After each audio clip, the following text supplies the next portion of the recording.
સમાચાર સવારમાં તમારું સ્વાગત છે। આજના તાજા અને મુખ્ય સમાચાર જાણીએ તે પહેલા ચેનલને સબસ્ક્રાઇબ કરી લો। રાજ્યમાં આ વિસ્તારના લોકો છત્રી રેઇનકોટ સાથે તૈયાર રહે। હવામાન વિભાગે આગાહી કરી છે તે મુજબ દીવ દમણ તથા દાદરા નગર હવેલીમાં વરસાદ રહેશે। ઉત્તર ગુજરાત, મધ્ય અને દક્ષિણ ગુજરાતના ઘણા વિસ્તારોમાં વરસાદ વરસવાની સંભાવના છે। કચ્છ અને સૌરાષ્ટ્રના અમુક સ્થળોએ વરસાદ પડી શકે છે। રાજ્યમાં સરેરાશ અત્યાર સુધીમાં 70% વરસાદ નોંધાયો છે। ઝોન પ્રમાણે કચ્છમાં ચાલુ સિઝનનો સૌથી વધુ 87% વરસાદ વરસ્યો છે। રાજ્યમાં મોટી મુશ્કેલીના એંધાણ। રાજ્યની જીવાદોરી સમાન નર્મદા ડેમની જળસપાટી 135 મીટરે પહોંચી ગઈ છે। તેની મહત્તમ સપાટી 138 મીટર છે, જેમાં તે ફૂલ ભરાઈ જાય છે। આ સિઝનમાં નર્મદા ડેમ 90% ભરાયો છે। હાલ ડેમમાં 2.13 લાખ ક્યુસેક પાણીની આવક થઈ છે। ઉકાઈ ડેમ પણ ફૂલ ભરાવાની તૈયારી પર છે। બીજી તરફ રાજ્યના બાકીના 49 ડેમ હજી પણ હાઈ એલર્ટ પર છે। દક્ષિણ ગુજરાતના 13 જળાશયોમાં 75% જળ સંગ્રહ છે। કેનેડા, બ્રિટન અને અમેરિકામાં રસ્તા પર ઉતર્યા હિન્દુઓ। બાંગ્લાદેશમાં હિન્દુઓ પર થયેલા હુમલાના વિરોધમાં વિશ્વના ઘણા મોટા દેશોમાં વિરોધ પ્રદર્શન શરૂ થઈ ગયા છે। કેનેડા, બ્રિટન અને અમેરિકામાં હજારો હિન્દુઓ રસ્તા પર ઉતરી આવ્યા હતા। તેમણે બાંગ્લાદેશમાં હિન્દુઓ પર થયેલા હુમલાનો વિરોધ કર્યો હતો, જેમાં હિન્દુઓ ઉપરાંત ખ્રિસ્તી અને યહૂદી સમુદાયના લોકોએ પણ ભાગ લીધો હતો। આ લોકોએ તેમની સરકારોને બાંગ્લાદેશ પર દબાણ લાવવાની માંગ કરી છે। આ લાગણી પ્રેરણા આપનારી છે। જમ્મુ કાશ્મીરમાં તિરંગા યાત્રા કાઢવામાં આવી હતી, જેમાં મોટી સંખ્યામાં લોકોએ ભાગ લીધો હતો। દરમિયાન હાથમાં ત્રિરંગો પકડીને વિજય વિશ્વ તિરંગા પ્યારા, ઝંડા ઊંચા રહે હમારાના નારા લગાવ્યા હતા। રેલીનો ફોટો શેર કરતા પીએમ મોદીએ ટ્વિટર પર લખ્યું કે તિરંગા યાત્રાને લઈને જમ્મુ કાશ્મીરના લોકોની આ લાગણી દરેકને પ્રેરણા આપનારી છે।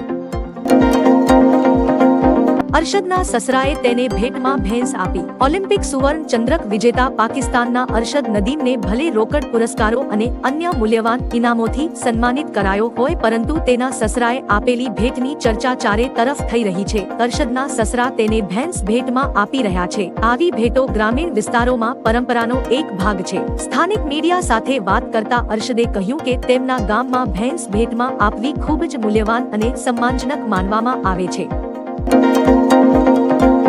અમદાવાદના વધુ 3 શિક્ષકોનું વિદેશ ગમન। અમદાવાદ શહેરના વધુ 3 શિક્ષકો રજા લઈને વિદેશ ગમન પર પહોંચી ગયા છે। જણાવી દઈએ કે આ શિક્ષકો 3 મહિના કરતા વધુ સમયથી ગેરહાજર છે, જેમાં જસ્મીનાબેન બાબુભાઈ પટેલ 177 દિવસની રજા પર વિદેશમાં છે। આ ઉપરાંત શિક્ષક દંપતી અરવિંદ પટેલ તેમજ અનિતા પટેલ પણ વિદેશ પ્રવાસે જતા રહ્યા છે। જો કે રાજ્યમાં ભૂતિયા શિક્ષકોની ભરમાર થતા તેની અસર વિદ્યાર્થીઓના ભણતર પર પડી રહી છે। હિન્ડનબર્ગ રિપોર્ટ અને કોંગ્રેસ અંગે ભાજપનો મોટો ખુલાસો। ભાજપે પ્રેસ કોન્ફરન્સમાં કહ્યું કે હિન્ડનબર્ગ ભારત વિરુદ્ધ પ્રોપેગેન્ડા ચલાવે છે, દેશમાં આર્થિક અરાજકતા ફેલાવવાનો પ્રયાસ થયો છે। હિન્ડનબર્ગમાં જ્યોર્જ સોરોસ મુખ્ય રોકાણકાર છે, તેઓ ભારત વિરોધી પ્રોપેગેન્ડા ચલાવે છે। કોંગ્રેસની પોલિટિક્સ ટૂલકીટ અને ચીટ છે। ટૂલકીટ વાળા લોકોને દેશની પરવા નથી, ભારતને આર્થિક રીતે નબળું પાડવાના કાવતરામાં કોંગ્રેસ સામેલ શેર બજારને તોડી પાડવાનું કાવતરું છે। રાજસ્થાનમાં વરસાદના કહેરથી 15ના મોત, સ્કૂલો બંધ અને ટ્રેનો ડાયવર્ટ। રાજસ્થાનમાં વરસાદે ભૂક્કા બોલાવ્યા છે। વરસાદને કારણે આ રાજ્યમાં અત્યાર સુધીમાં 15 લોકોના મોત થયા છે। ભારે વરસાદને કારણે અનેક જિલ્લાઓમાં પૂર જેવી સ્થિતિ છે। આઈએમડી અનુસાર હજુ પણ રાજ્યના ઘણા જિલ્લાઓમાં વરસાદ પડશે। પૂર્વ રાજસ્થાનમાં ઓરેન્જ અને પશ્ચિમ રાજસ્થાનમાં યલો એલર્ટ જારી છે। ઘણા શહેરની શાળાઓમાં રજા છે। રેલવેએ કોટામાંથી પસાર થતી 3 પેસેન્જર ટ્રેનોના રૂટ ડાયવર્ટ કર્યા છે।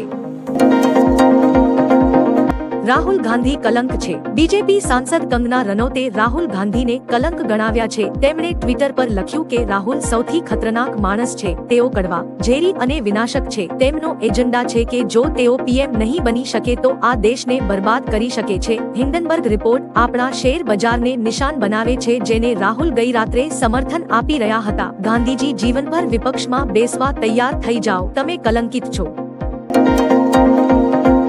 પેરિસ ઓલિમ્પિક 2024નું ધમાકેદાર સમાપન. પેરિસ ઓલિમ્પિક્સ 2024 ક્લોઝિંગ સેરેમની સાથે સમાપ્ત થયું હતું. 3 અઠવાડિયા સુધી ચાલેલા આ રોમાંચક ઓલિમ્પિકમાં ઘણા ઉતાર ચઢાવ જોવા મળ્યા હતા. અહીં વિશ્વભરના દેશોના ખેલાડીઓએ શાનદાર પ્રદર્શન કરીને મેડલ હાંસલ કર્યા હતા. પેરિસમાં 33મી ઓલિમ્પિક ગેમ્સનો સમાપન સમારોહ ખૂબ જ ધમાકેદાર રહ્યો હતો, જે દરમિયાન ઘણા ભવ્ય નજારાઓ જોવા મળ્યા હતા. ઉદ્ધવ ઠાકરેના કાફલા ઉપર હુમલા બાદ મહારાષ્ટ્રનું રાજકારણ ગરમાયું. શિવસેના પ્રમુખ ઉદ્ધવ ઠાકરેના કાફલાને થાણેમાં નિશાન બનાવવામાં આવ્યું છે. તેમના પર ગાયનું છાણ ફેંકવામાં આવ્યું, જેના કારણે મહારાષ્ટ્રના રાજકારણમાં ખળભળાટ મચી ગયો છે. હવે આ અંગે મુખ્યમંત્રી એકનાથ શિંદેએ પ્રતિક્રિયા આપી છે. બીજી તરફ ભાજપે પણ ઉદ્ધવ ઠાકરે પર આકરા પ્રહારો કર્યા હતા. ભાજપના પ્રદેશ અધ્યક્ષે તેમને ઔરંગઝેબ ફેન ક્લબના નેતા પણ કહ્યા હતા.